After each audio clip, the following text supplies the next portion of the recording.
네, 다음 네 번째는 모두가 바라고 있는 미국의 좀 피보팅에 대한 내용이에요. 그러니까 미국 보니까 너무한 거죠. 미국 자기네만 계속 해가지고서 막뭐 남들이 생각 안 하고 긴축 막 하고 막 놀리는 것처럼 막 그렇게 하고 있는데, 언제쯤이면 미국도 다른 나라를 좀 생각하고 케어해주는 그런 결정을 내리게 될까에 대한 내용이에요. 일단은 좀 뭔가 문제는 많이 생긴 걸로 보입니다. 그죠? 뭐 그런 아주 프론티어 마켓에 있는 그런 주변 국가가 아니라 우리가 소위 생각하는 경제 강대국들도 지금 요즘에 아주 허덕이고 있잖아요. 예를 들면 지금 영국인데, 영국 10년물 금리 보시면은 뭐 LDI 펀드들 난리 났다 그랬던 수준으로 다시 와 있어요. 지금 엄청나게 지금 다시 스트레스 많이 받을 만한 그런 지금 지점에 와 있고, 일본도 보시게 되면은 이때가 개입 들어왔을 때거든요. 엔화 환율. 근데 개입했을 때를 다시 뛰어넘어갔어요, 지금. 그러니까 아니 그 이때 엄청난 금액 개입을 했는데 지금 또 개입해야 되는 거 아니냐, 뭐 이런 얘기 나올 수 있는 거죠. 그러면 일본도 뭐 통뼈가 아닌데 왜 안 보이고 계속 내려가면 어떡하냐, 뭐 이런 식으로 이제 이 뭐 큰일 났다, 뭐 이렇게 생각이 당연히 우리가 다 들 수 있는 거죠. 그러면은 이제 이 정도로까지 문제가 생기면 미국도 너무 미국 중심주의 못하는 거 아니냐, 이런 생각이 당연히 우리가 들 수가 있습니다. 근데 미국은 이제 나름의 그런 기준이 있다라고 봐야 될 것 같아요. 뭐냐 하면 미국이 다른 나라를 본격적으로 케어를 해주기 시작을 하는 거는, 그것이 돌고 돌아 결국 자기한테도 엄청나게 해를 끼치게 될 것 같을 때라고 우리가 생각을 해야 되거든요. 그러니까 대표적인 게 미국의 통화 수합을 상시 맺어주는 국가 말고 우리나 뭐 이런 국가들도 다 맺어주는 그런 시기가, 야, 이거 잘못하면 우리한테까지 피해가 오겠는걸? 해가지고서 해주는 그런 시기거든요. 그러니까 우리가 이제 그 시기가 언제쯤 될 것이냐, 이걸 한번 생각을 해보자는 거죠. 자, 뭐 여러 차례 저희 채널에서 말씀드렸지만 미국이 통화 수합을 해주는 거는 특정 한 국가만 해주는 것도 아니고, 그리고 그 국가가 이제 뭐 특별히 좋은 관계를 맺어서 해주는 것도 아닙니다. 어떤 상황이냐 하면, 그 우리가 외환시장이라는 거에서 환개입을 하려면 외환 보유고에 있는 것 중에서 팔 수 있는 걸 팔아가지고, 특히나 이제 달러 시장을 보니까는 외환 보유고에 있는 미국 국채 있죠. 그걸 팔아가지고서 마련된 달러를 매도를 치고, 그럼 달러는 약해지겠죠. 그렇게 마련해가지고 원화를 마련해가지고 또 이제 원화를 강세로 만들게 만드는 그런 메커니즘을 가지고 있습니다.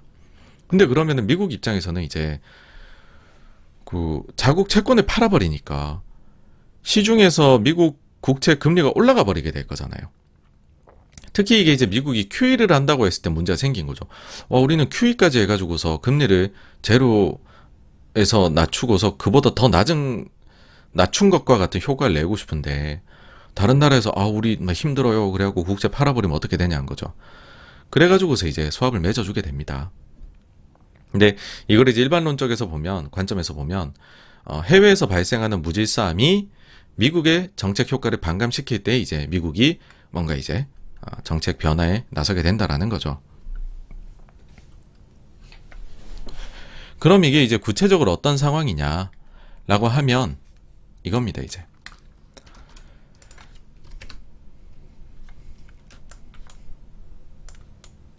우리가 이거를 확인해 볼 수 있는 거는 사실은 실시간 확인까지는 못해요. 근데 정말 늦지 않게는 확인해 볼 수 있습니다. 이게 보시면은 미국이 다른 나라 중앙은행들한테 통화 스와프를 이제 그 해주는 금액의 변동을 나타낸 거예요. 위기 때마다 올라가죠. 2008년도에 보시면은 맥스로 갔었을 때에는 이게 지금 단위가 100만이니까는 5,800억 달러까지 자금이 해외에 나갔었습니다.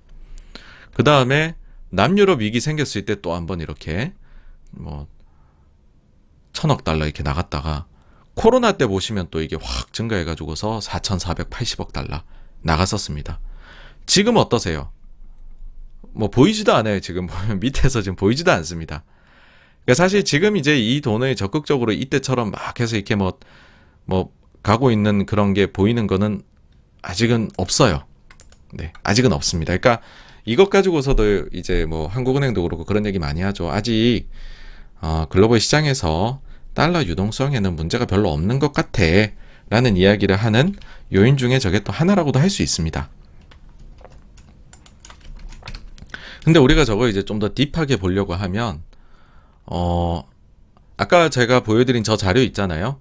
우리가 이제 저희는 뭐 공부를 이제 좀 이거를 그래서 뭐 사실 맞추는 거는 신의 영역이에요. 제가 뭐 요즘에 어쩌다 보니 지금 막 예상 많이 하는 사람이 됐는데 하다 보면 많이 틀리게 될 겁니다. 앞으로도 더. 그래서 예상은 그냥 좀 그냥 내가 저 양반 저래 생각하는구나 이거 쌓는 용도로 보시고 공부는 남잖아요. 확실히 그거는. 그럼 어디서 이걸 보실 수 있냐 하면은 연준 홈페이지에 들어가셔서 데이터에서 H4.1 있어요. 요거 이제 딱 클릭을 해서 들어가시면 이 매주 목요일에 나오게 됩니다. 최신 거 딱 클릭해서 보시면 여기에 센트럴 뱅크 리퀴디티 스왑이라는 게 있어요. 요거 가지고 아까 보여드렸던 저 프레드의 저 자료가 나오는 거예요. 그래서 이제 주마다 한 번씩 여러분들이 여기서 확인이 가능하신 거죠. 근데 이거 보면 최근에 늘었어요. 많이 는 건 아니지만 30억 달러가 늘었어요. 거의 없는데 원래 이게.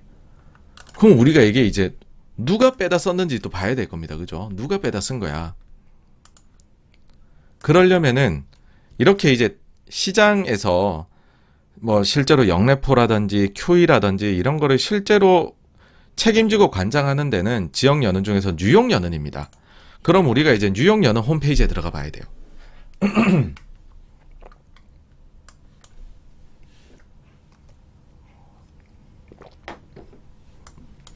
그래서 여러분들 이제 뉴욕 연은에 들어가서 여기죠. 마켓 그다음 폴리시 여기 부분 들어가서 밑에 보시면 예, 아까 보신 단어가 나옵니다. 센트럴 뱅크 리퀴디티 스왑. 이거 클릭을 해보세요. 그러면은 최근에 누구한테 이 수합 자금이 나갔는지가 나옵니다. 스위스 중앙은행이네요. 스위스 중앙은행. 더 썼네요. 더 썼어. 이거 아직 저기에는 매주 목요일에 업데이트 되니까 안 나왔는데 이거는 일별로 나오거든요. 뉴욕 연은 들어가면 스위스 30억 달러 아니라 그 만기 끝나고 2배로 늘려서 지금 62억 7천만 달러 가져갔네요. 유럽에서도 가져갔는데 뭐 2억 달러니까 미미하다고 봐야 되겠고 이걸 이제 우리가 기간으로 다 해갖고 볼 수 있습니다. 올해 그러면 누가 얼마나 가져가는지 한번 볼까요? 평소에는 어떻게 되는지. 원래 이렇게 놓고서 서치 딱 누르면 쭉 나옵니다. 근데 금액들이 보면 다 몇 억 달러예요. 다 몇 억 달러. 쭉쭉쭉쭉 넘겨서 보면 다 몇 억 달러 수준입니다. 여러분. 그죠?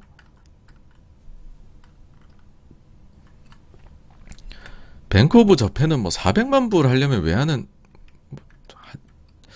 모르겠네요. 근데 하여튼 몇 억 달러 수준이에요. 많아봤자. 근데 최근에 좀 독특한 숫자가 나오기 시작했다는 게 이거죠. 스위스가 31억 달러를 가져갔었고 그리고 이게 이제 만기 7일짜리로 빌려간 거잖아요. 그러고 나서 7일 뒤에는 그럼 30억 돌려주고 2배 늘려갖고 62억 7천을 지금 가져간 겁니다. 무슨 일인지는 모르겠지만 스위스가 돈이 좀 있어야 되나 봐요. 혹자들은 이걸 가지고 지금 문제가 되고 있는 CS 구제해 주는데 뭔가 지금 자금 쓰려는 거 아니냐라는 썰도 있긴 합니다. 근데 이건 썰이에요. 예. 확정된 건 아무것도 없죠. 근데 이런 자금들이 이제 확 늘어나게 될 거예요. 진짜로 뭔가 막 일이 막 터질 것 같잖아요. 그러면 여기서 티가 많이 나요, 여러분. 뭐 이런 것까지 봐야 되겠나 하실 수도 있는데 그래도 이때 아니면 여러분 뉴욕 연은 언제 보시겠습니까? 한 번씩 봐주세요. 뉴욕 연은 재밌어요. 여기도 좀 뭐 홈페이지가 좀 예스럽긴 해도 보시면은 되게 클릭하기 싫어요. 굉장히 굉장히 인터페이스 이게 UI를 누가 이렇게 해놨는지 모르겠지만 그래 어쩌겠습니까? 힘이 있는 기관이니 또 우리가 클릭 다 해보면서 봐야 되겠죠. 네. 뭐 여튼 그렇다. 그래서 하루씩 이제 시간 나실 때 한 번씩 가보십시오. 네, 괜찮습니다. 예.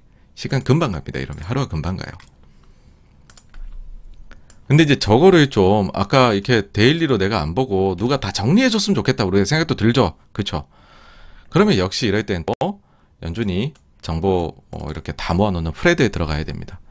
프레드에 들어가서 자료를 봐야 되는데 아니죠. 아니죠. 제가 착각했습니다. 그 자료 보는 건 아까 말씀드렸죠. 그쵸? 아까 저기, 그, 아까 제가 프레드를 한번 보여드렸습니다. 그쵸? 아까 보여드린 게 그 자료고, 이건 딴 얘기예요. 죄송합니다.